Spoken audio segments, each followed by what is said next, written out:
पूरे महाराष्ट्र में 288 सीटों पर विधानसभा का चुनाव घोषित हो चुका है और हर राजनीतिक दल जो है चुनावी प्रत्याशियों के चुनाव प्रचार के लिए युद्ध स्तर पर कार्य कर रहे हैं। और इसी कड़ी में आज हम बात करेंगे कांदिवली के ठाकुर कॉम्प्लेक्स में कुछ लोगों से और इनसे जानेंगे कि यहाँ पर क्या चल रहा है। ठाकुर कॉम्प्लेक्स और ठाकुर विलेज जो है दोनों ही पश्चिम एक्सप्रेस हाईवे के इर्द गिर्द है और यहाँ के पब्लिक से हम जानना चाहेंगे और सबसे पहले आपसे ही जानना चाहेंगे कि क्या सब कुछ ठीक चल रहा है। देखिए, सब कुछ बहुत अच्छा चल रहा है। यहाँ से मागाठाड़ी विधानसभा से यहाँ के भूतपूर्व आमदार प्रकाश दादा सुर्वे जी चुनाव लड़ रहे हैं शिवसेना के सिंबल पर। और महाराष्ट्र में महायुति की जो सरकार थी और उसने जो 2.5 साल के अंदर जो काम करके दिखाया है महाराष्ट्र के अंदर, ये कई दशकों से महाराष्ट्र के अंदर ऐसा काम हुआ ही नहीं आज तक। जैसे कि लाड़की बहन योजना, लड़का भाऊ योजना, वयोवृद्धि योजना और बेरोजगारों के लिए रोजगार की योजना, और यहाँ तक कि मतलब जो हमारी माता बहनें जो ट्रेन में और बस में सफ़र करती थी उनके लिए फ्री ऑफ कास्ट सफ़र की योजना, और जो बुजुर्ग लोग जो 60 साल के ऊपर जो रिटायर्ड बुजुर्ग लोग हैं उन लोग को अगर आज एसटी बस से कहीं जाना पड़ता था तो उनको भी किराया देना पड़ता था। लेकिन योगी आदित्यनाथ की बात करें जो उत्तर प्रदेश के मुख्यमंत्री हैं, उन्होंने कहा था बटोगे तो कटोगे। इस नारे से महायुति में देख रहा हूँ दो फाड़ हो रहा है। एक तरफ शिंदे की बात कर लें या अजीत पवार की बात कर लें तो बोलते हैं महाराष्ट्र में इसका कोई असर नहीं होगा, ऐसा लागू नहीं होगा। ये गलत बात है। देखिए, अजीत दादा पवार जो हैं वो भी हमारे घटक दल हैं, महाराष्ट्र के उप मुख्यमंत्री हैं, हमारे साथ में हैं।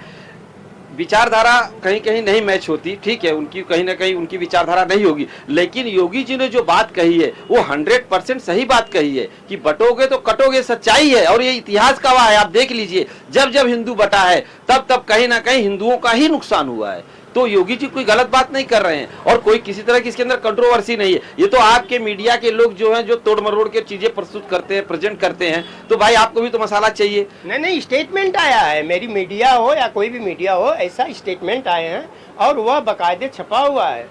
देखिए, अब एक तरफ तो आप योगी जी को कहते हो कटोगे तो बटोगे, ये स्टेटमेंट आप बोलते हो, बहुत सही बोलते हो, ठीक है, योगी जी ने बोला 100% सही बात बोला है, कोई गलत नहीं बोला है।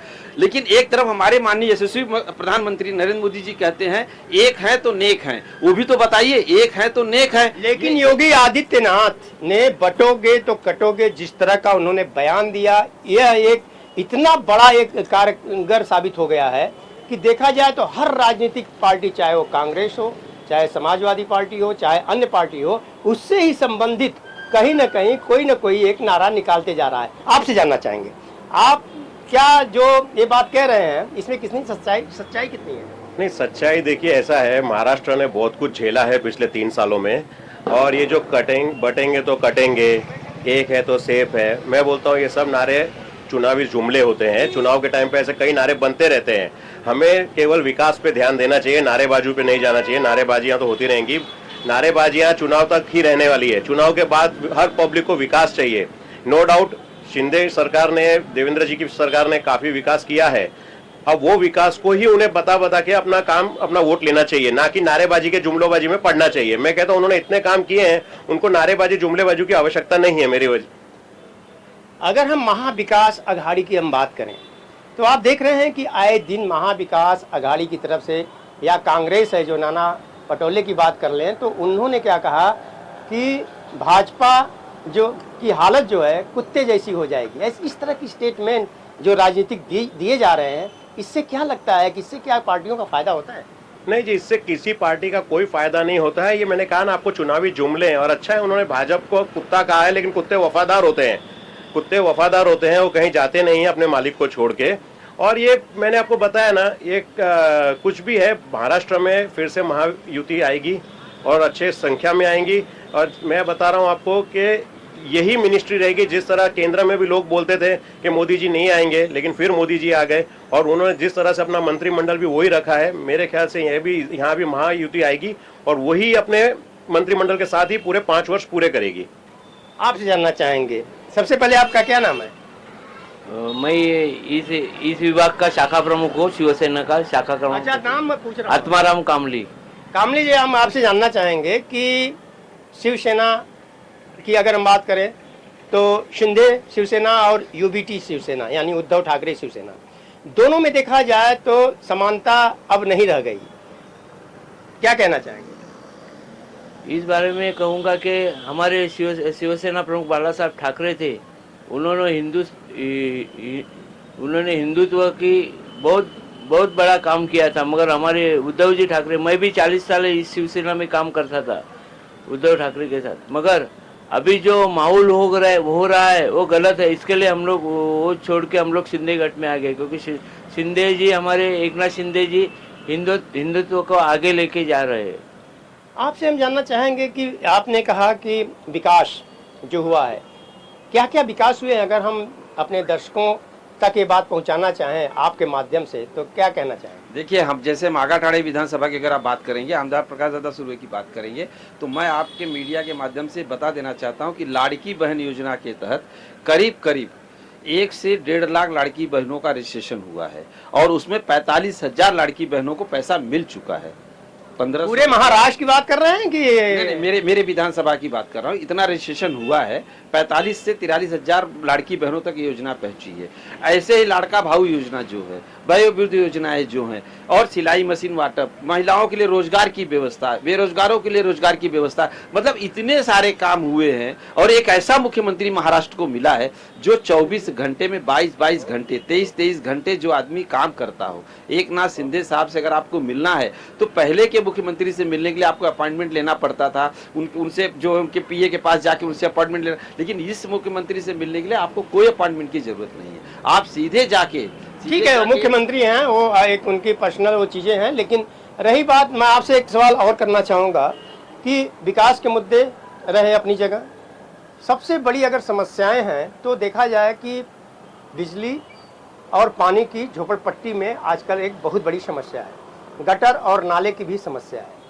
यहाँ की अगर हम बात करें, क्योंकि ये ठाकुर विलेज में बहुत सारी बिल्डिंगें हैं लेकिन झोपड़पट्टी से ज़्यादा वोट आते हैं, तो वहाँ की क्या क्या समस्याएं हैं जो अवगत कराना चाहेंगे?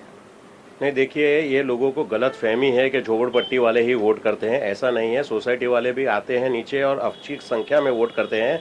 सोसाइटी वालों को ना तो आपका फ्री पानी चाहिए, क्योंकि बिल्डर उनको सब सुविधा पहले से ही देता है। सोसाइटी वालों को खाली यही चाहिए कि हम जिस एरिया में रहते हैं वो एरिया में हॉकर्स नहीं होने चाहिए, हॉकर्स फ्री होना चाहिए, रास्ते अच्छे होने चाहिए।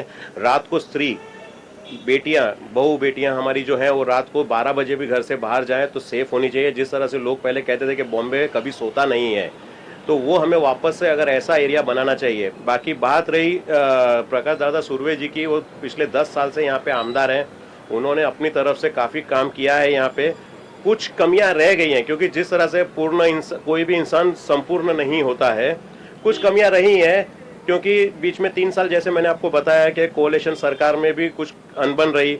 और मैं चाहता हूं कि एक आमदार अकेला कुछ नहीं कर सकता है जब तक उसको ऊपर से पूरा सहयोग ना मिले। आमदार, और देखिए, इस बार सरकार ने नगर सेवक के चुनाव भी नहीं कराए, 3 साल हो गए। अब नगर सेवक का जो कारभार था वो भी आमदार के ऊपर आ गया है। अब आमदार अकेला बेचारा क्या क्या करेगा? बिल्कुल, आमदार अकेला क्या क्या करेगा। आपसे जानना चाहेंगे कि विकास की बात हो गई, शिक्षा की बात हो गई, बिजली पानी की बात हो गई, लेकिन वर्तमान समय में जो मतदाता हैं वो आजकल कहीं ना कहीं गुमराह हो रहे हैं। मैंने एक सर्वे किया था, लोगों का भी कहना है कि उनको ये समझ में नहीं आ रहा है कि मतदान किसे करें। तो इसके लिए हर राजनीतिक दल अलग अलग हथकंडे अपना रहे हैं। उत्तर भारतीय समाज है तो वहाँ पर उत्तर भारतीय नेताओं को लाया जा रहा है, बिहार के हैं तो बिहारी नेताओं को लाया जा रहा है। इस तरह की प्रक्रियाएं जो हैं हर राजनीतिक दल कर रहे हैं। रही बात कि आप शिंदे गुट में आ गए हो, शिंदे गुट अच्छा काम कर रहा है, ये आपने कहा, लेकिन शिंदे गुट जब अलग हुआ है तो शिवसेना भी अलग हुई है। और शिवसेना देखा जाए तो पहले जो शिवसेना थी उसका मशाल और आपका तीर धनुष, तो इससे क्या फर्क पड़ेगा? कुछ असर तो जरूर पड़ेगा ना आपके कैंडिडेट के ऊपर। नहीं, देखिए, ऐसा है ना कि जो ये शिवसेना अलग हुई है, ये शिवसेना क्यों अलग हुई है? ये जो कट्टर शिवसैनिक हैं, जैसे हमारे मामा आत्माराम कामली जी जो थे, ये करीब 25-30 साल से शिवसेना में रहे हैं और लगातार शिवसेना के शाखा प्रमुख भी रहे हैं। लेकिन इन्होंने उद्धव ठाकरे ग्रुप को छोड़ के शिंदे साहब के साथ जाना उचित समझा। क्यों उचित समझा? क्योंकि शिवसेना का जो निर्माण हुआ था वो बाला साहब, स्वर्गीय हिंदू हृदय सम्राट बाला साहब ठाकरे ने क्यों किया था? वो निर्माण हुआ था एक मराठी मानुस के लिए, मराठी मानुस के रोजगार के लिए, मराठी मानुस की सुरक्षा के लिए, ठीक है। लेकिन फिर वही शिवसेना आगे जाकर जब 93 का दंगा हुआ और दंगे के बाद जब यहाँ पे हिंदू अपने आप को असुरक्षित समझने लगे, महसूस करने लगे, तब बाला साहब ठाकरे ही एक ऐसे नेता थे पूरे महाराष्ट्र में जिन्होंने हिंदुत्व का बिगुल बजाया। और उस बिगुल का असर ये हुआ कि हिंदुओं के अंदर एक कॉन्फिडेंस पैदा हुआ कि कोई एक ऐसा व्यक्ति है जो हिंदुओं के लिए लड़ने के लिए, मरने के लिए, जीने के लिए तैयार है। तो हिंदुत्व की जो विचारधारा थी उसको लेके बाला साहब ठाकरे चले। और कांग्रेस पार्टी ने हमेशा शिवसेना को दबाने की कोशिश की, उनकी विचारधारा को दमन करने की कोशिश की। और बाला साहब ठाकरे जब तक जिंदा थे तब तक ये कहते थे कि मैं कभी भी कांग्रेस के साथ समझौता नहीं करूंगा, अगर ऐसा समय आया तो मैं अपनी दुकान बंद कर दूंगा। ये बोलने वाले हमारे हिंदू हृदय सम्राट के लड़के उद्धव ठाकरे जी एक मुख्यमंत्री के पद के लिए जाके कांग्रेस के शरण में जाके गिर गए, चरणों में, सोनिया गांधी के, राहुल गांधी के चरणों में जाके गिर गए। जो वीर सावरकर को भगोड़ा कहते हैं, जो वीर सावरकर जो महाराष्ट्र के वीर पुत्र है, स्वतंत्रता सेनानी है। अगर मैं आपके चैनल के माध्यम से उद्धव जी को चैलेंज करता हूं, मतलब मेरा संदेश है कि क्या वो राहुल गांधी से इस चुनावी माहौल में ये कहवा सकते हैं कि वीर सावरकर महाराष्ट्र के वीर पुत्र हैं, स्वतंत्र सेनानी है? कहवा सकते हैं? वंदे मातरम बोल सकते हैं राहुल गांधी? भारत माता की जय बोल सकते हैं? जय श्री राम बोल सकते हैं राहुल गांधी? नहीं बोलेंगे।